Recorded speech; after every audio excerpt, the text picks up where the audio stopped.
Why add the new positions, and they're good wages, of course, excellent. Yeah, simply to add a greater capacity to meet the government's objectives of serving the priorities of Manitobans.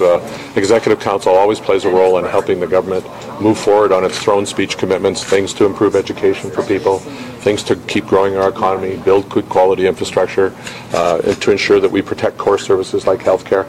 These are all things that require good people to be able to help move that forward. The argument would be, though, that you're paying people to help more yourself and your role as leader than you are to help the province. That's inaccurate. It's strictly to do the work of the people of Manitoba and to fulfill our obligations. For example, we put forward a good vision in our throne speech. We've got commitments that we made coming out of 2011. It's always about ensuring that we do the work of the people of Manitoba. Timing's questionable, though, given that they just were hired within the last month. Again, and you didn't have the need for that staff before. Again, staff changes come and go as you go through your mandate, and there's always changes going on.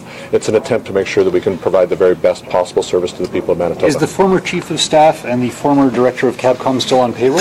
Again, these are personnel matters, and we don't discuss personnel matters. But it sounds like you have 4 people on the payroll doing the job that 2 people used to do. Yeah, I know that you think that, but the reality is that we have vacant positions. We reposition people to provide the best service to the people of Manitoba within the broad envelopes that we work with. But you have a new principal secretary, which is the equivalent of a chief of staff. It's a different position. It's in most governments there's a principal secretary and a chief of staff, and they fulfill different functions. And who is your former principal secretary? Again, that position hadn't been filled in the past, but it's fairly common among governments all across the country.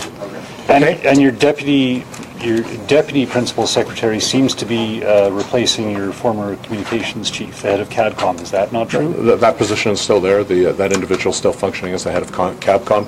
And again, it's about putting a team together to provide the very best service to the people of Manitoba. But these are 2 additional positions. They're positions, but there are many vacant positions as well. So you have a total resource envelope. You work within that to do what you can do, and you reconcile within that. But you often make changes within your organization. What are the vacant positions within Executive Council? Pardon me? What are the vacant positions? Again, there are several. We can get you details on some of the vacant positions if you wish, but there is a vacancy management strategy, and that always allows for the ability to make changes that will improve service to the people of Manitoba. Are these not 2 additional positions in your office, though?